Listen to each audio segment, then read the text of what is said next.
కోసం కాంగ్రెస్ పార్టీ వైపు చూస్తున్నారు కాబట్టి నేను బీజేపీలో ఉండి కూడా కాంగ్రెస్ పార్టీకి వచ్చాను, కార్యకర్తల అభిష్టం మేరకు దాంట్లోకి వచ్చాను, కష్టపడ్డాను, కాంగ్రెస్ పార్టీని గెలిపించానని చెప్పాను. అంటే ఆ టైంలో బీజేపీ మీద నమ్మకం లేదనే కదా తెలంగాణ ప్రజలకి. అందరికీ గుడ్ ఈవినింగ్ అండి. చర్చ బాగా చాలా వేడిగా వేడైపోయింది. అయితే వాస్తవానికి కోమటిరెడ్డి రాజగోపాల్ రెడ్డి గారు బీజేపీలో ఉన్నప్పుడు నేను కూడా మునుగోడులో పనిచేసిన.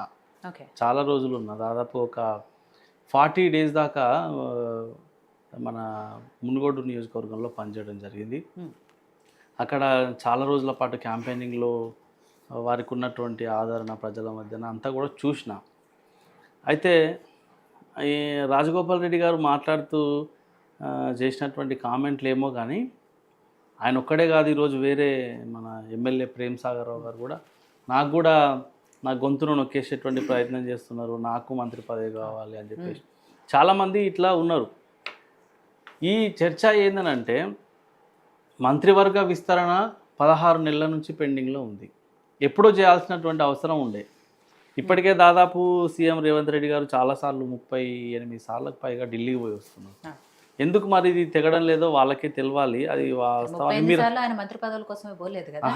నేనేమంటానంటే మీరు అన్నట్టు వాళ్ళ యొక్క అంతర్గత ప్రధానమంత్రి మోడీ గారిని మాట్లాడడానికి కూడా వాళ్ళ అంతర్గత విషయం అది, దాంట్లో మనం ఏం మాట్లాడడానికి లేదు. కానీ దీన్ని ఇంత 16 నెలల నుంచి నాంచడం అయితే మంచి పద్ధతి కాదు. రెండోది ఎందుకనంటే ఈరోజు ఇప్పుడున్నటువంటి మంత్రుల దగ్గర ఒక్కొక్కరి దగ్గర 3-4 శాఖలు ఉన్నాయి.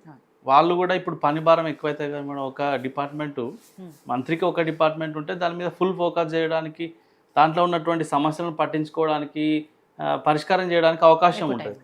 కానీ వీళ్ళ దగ్గర ఇప్పుడు మంత్రుల దగ్గర ఒకరి దగ్గరనే 3-4 శాఖలు ఉండడం వల్ల దేని మీద వాళ్ళు ఎక్కువగా కాన్సన్ట్రేషన్ చేసేటువంటి పరిస్థితి లేదు. ఇంకా కొంతమంది ముందుకే అడుగేసి కాంగ్రెస్ పార్టీలో ఉన్నటువంటి ఎమ్మెల్యేలు పర్సనల్గా టార్గెట్ చేసి మాట్లాడుతున్నారు. అది మంచి పద్ధతి కాదు. రాజకీయాల్లో ఎప్పుడైనా కూడా ఎవరైనా కూడా రాజకీయాల్లో 10 కాలాల పాటు ఉండాలి, ప్రజలకు సేవ చేయాలనుకున్నటువంటి వ్యక్తులు ఎవరినైనా కూడా, ముఖ్యమంత్రి అనేది ఒక పెద్ద పదవి, వాస్తవానికి గౌరవంగా ఎవరన్నా ఉండని ఆ కుర్చీలో, కానీ ఆ కుర్చీకి గౌరవం ఇచ్చి మాట్లాడాలి తప్ప సొంత పార్టీలో ఉన్న వాళ్ళే కొంచెం ర్యాష్గా పర్సనల్గా టార్గెట్ చేస్తూ మాట్లాడడం అనేది రాజకీయాలలో మంచి పద్ధతి కాదని నా అభిప్రాయం, వ్యక్తిగత అభిప్రాయం. అయితే ఈరోజు ఏదైతే మునుగోడుకు సంబంధించినటువంటి జై బాపు జై భీమ్ జై సంవిధాన్ అనేటువంటి కార్యక్రమంలో ఆయన మాట్లాడినటువంటి ఎవరు ప్రేమ్ సాగర్ రావు గారు మాట్లాడింది. తర్వాత ఈ మార్కెట్ కమిటీ ఏదైతే చైర్మన్ను నియమించారో మన చౌటుప్పల్లో వ్యవసాయ మార్కెట్ కమిటీ చైర్మన్, ఆ ప్రమాణ స్వీకారంలో లోపల ఉన్న విషయాన్ని రాజగోపాల్ రెడ్డి గారు బాహటంగానే చెప్పిండొచ్చు కాక. అయితే ఎవరు ధృతరాష్ట్రుడు, ఎవరు మంచి వాళ్ళు అనేది వాళ్ళ పార్టీల్లో నడుస్తున్నటువంటి చర్చ. కానీ ఈ చర్చను ఇంతటితో ఆపి మంత్రులను నియమిస్తే బాగుంటుంది అనేది అభిప్రాయం. రెండోది, ఇప్పుడు తెలంగాణ రాష్ట్రంలో పైరవీలు మంత్రి పదవుల కోసం బాహాటంగా మాట్లాడాలు, ఢిల్లీకి 1కి 10 సార్లు పోవడాలు, రాహుల్ గాంధీ దగ్గర పోయి కలవడాలు, ఇవన్నీ వాళ్ళు పైరవీలు చేసుకున్న క్రమంలో మేము భారతీయ జనతా పార్టీ నాయకులుగా చెప్పేది ఏంటంటే, అయ్యా తెలంగాణ రాష్ట్రంలో ఇప్పుడు మీరు ఇచ్చినటువంటి హామీలన్నీ కూడా గాలికి వదిలేసిర్రు. కేవలం రాజకీయాల కోసం మాత్రమే ఈరోజు ప్రభుత్వాన్ని నడిపిస్తున్నారు. మీరు దీని మీద కాన్సన్ట్రేషన్ చేయాల్సినటువంటి అవసరం ఉన్నది. ఎందుకంటే మీరు ఇచ్చినటువంటి 6 గ్యారంటీలు అన్నీ కూడా ఈరోజు గాలికి వదిలేసి ఈరోజు మీరు పరిపాలన చేస్తున్నారు. కేవలం ఆయనకు మంత్రి పదవులు, ఈయనకు మంత్రి పదవులు, తర్వాత ఈయనని తీసుకుపోయి ఆయన దగ్గర కూర్చోబెట్టి మాట్లాడడం, ఆయనను తీసుకుపోయి ఢిల్లీలో కూర్చోబెట్టి మాట్లాడడం, దీని మీదనే చర్చ నడుస్తుంది తప్ప ఈరోజు ప్రజలకు మీరు ఇచ్చినటువంటి హామీల మీద మీరు కాన్సన్ట్రేషన్ చేయాల్సినటువంటి అవసరం ఉన్నది. 6 గ్యారంటీలను అమలు చేయడానికి మీ దగ్గర నిధులు లేవు, అవి ఎట్లా తీసుకొస్తారో చెప్పాల్సినటువంటి అవసరం ఉన్నది. ఇంకొకటి, ఈరోజు మీనాక్షి నటరాజన్ గారు ఎవరైతే తెలంగాణ రాష్ట్రానికి ఇన్ఛార్జ్గా వచ్చారో, మరి ఆమె ముందే ఇవన్నీ జరుగుతుంటే ఆమె చోద్యం చూస్తూ కూర్చుంటుందా, లేకపోతే కనీసం ఎవరైతే బాహటంగా ఆమె మాట్లాడిరో మాకొద్దని చెప్పేసి కంప్లైంట్లు ఇస్తారు అదే ఇతర నాయకులు. అదే కదా వీళ్ళ దాంట్లో అన్న ఇందాక చెప్తూ దాంట్లో ఇది ఇంటర్నల్ డెమోక్రసీ ఎక్కువ ఉంటుందని అంతర్గత చెప్పారు కదా ప్రజాస్వామ్యం ఎక్కువ. అది ఇంకాస్త ఎక్కువయ్యి ఉమ్. ఇన్ఛార్జ్లనే మార్చాలి అనే దాకా వచ్చిందంటే ఒకసారి ఆలోచన. సో నేను ఏమంటానంటే ఇన్ఛార్జ్గా ఉన్నటువంటి వ్యక్తి ఇట్లాంటి విషయాల పట్ల స్పందించి ఆ సమస్యలకు పరిష్కారం కనిపెడితే బాగుంటుంది. ఉమ్.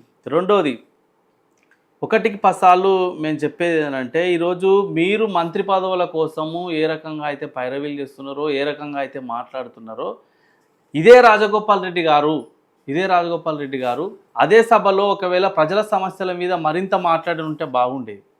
అలా ఆ నియోజకవర్గంలో, మునుగోడు నియోజకవర్గంలో రోడ్లు లేవు, మంచినీళ్ళు లేవు, లేకపోతే డ్రింకింగ్ వాటర్ ఫెసిలిటీ చాలా తక్కువ మేడం. నేను ఏంటంటే కార్తిక్ గారే అంటున్నారు కదా పార్టీ ఇంటర్నల్ ఇష్యూ అని, పార్టీలో కూర్చొని మాట్లాడుకుంటే సభలో మాట్లాడడం వల్ల అదొక పెద్ద చర్చ అయింది, దాంట్లో మీద డిబేట్లు నడుస్తాయి తప్ప సమస్యకు పరిష్కారం దొరుకుతుందా? ఇంటర్నల్గా కూర్చొని మాట్లాడుకుంటే అయిపోతుంది. నేను అదే అంటున్నా, ఒకవేళ రాజగోపాల్ రెడ్డి గారు ఆ సభలో ఆ నియోజకవర్గానికి సంబంధించినటువంటి సమస్యల మీద ఇంకాస్త మాట్లాడితే బాగుండేది. లేదా ఆ నియోజకవర్గానికి నిధులు ఎందుకు తక్కువ కేటాయిస్తున్నారు, మంత్రులు ఉన్న జిల్లాలో ఉన్నటువంటి స్వయాన వాళ్ళ బ్రదరే మంత్రి కదా, ఆయన ఎందుకు నిధులు తక్కువ కేటాయిస్తున్నాడు, లేకపోతే ఏ అభివృద్ధి కార్యక్రమాలు ఏం జరగాలి అనేది బాహాటంగా మాట్లాడినుంటే బాగుంటుండే కావచ్చు, ప్రజలు కూడా హర్షించేటోళ్ళు. మీరు గమనించరో లేదా, ఇందాక వీడియో ప్లే చేసినప్పుడు ఆయన యొక్క లోపల ఉన్నటువంటి విషయము భావోద్వేగంగా చెప్తున్న క్రమంలో జనాలందరూ చూస్తున్నారు కానీ దాంట్లకు ఎక్కువ స్పందిస్తున్నటువంటి క్రమం కనపడలేదు మనకు. ఎందుకనంటే ప్రజలు ఎప్పుడైనా కానీ వాళ్ళ నియోజకవర్గానికి ఓ రోడ్డు వేపిస్తేనో, లేకపోతే మంచినీళ్ళ సదుపాయాన్ని తీసుకొస్తేనో, డబుల్ బెడ్రూమ్ ఇల్లు కట్టిస్తేనో, ఇందిరమ్మ ఇల్లు కట్టిస్తేనో, ఈ కార్యక్రమాల మీద మాట్లాడితే వాళ్ళకు ఆడ ఏదన్నా ఒరుగుతుంది తప్ప, ఈరోజు బహిరంగ సభల్లో జనాలందరూ ఇట్లా అనుకుంటున్నారు, నా పక్కన కూర్చున్న ఎంపీ గారు ఇట్లా అనుకుంటుండు, నాకు హోమ్ మినిస్టర్ ఇస్తే బాగుంటుందని ఆయన అనుకుంటుండు, నాకు మంత్రి పదవి రేపే వస్తే బాగుంటుందని అందరు అనుకుంటారు అని వాళ్ళకు ఉన్నాయో లేదో కానీ వీళ్ళే కావాలని వాటిని ముందుకు పెట్టి చెప్పి, అంటే గందరగోళాన్ని క్రియేట్ చేయాలి, రాజకీయాల్లో ఒక హైప్ క్రియేట్ చేయాలి అనేటువంటి ధోరణి తప్ప వేరేది ఏది ఇళ్ళకి కనపడతలేదని నా ఉద్దేశం. సో రామ్ గోపాల్ గారు, రాజగోపాల్ రెడ్డి గారు మాట్లాడింది అయినా, ప్రేమ్ సాగర్ గారు మాట్లాడింది అయినా, వాళ్ళ మంత్రి పదవుల కోసం లేదా వాళ్ళు వాయిస్ నొక్కుతున్నారు అనే దాంట్లో గురించి మాట్లాడుతూ వస్తున్నారు కాబట్టి, అంటే సభలో మాట్లాడటం కరెక్టా కాదా అనేది ఒకటి. రెండోది, వాళ్ళు మంత్రి పదవులు ఎక్స్పెక్ట్ చేస్తున్న టైంలో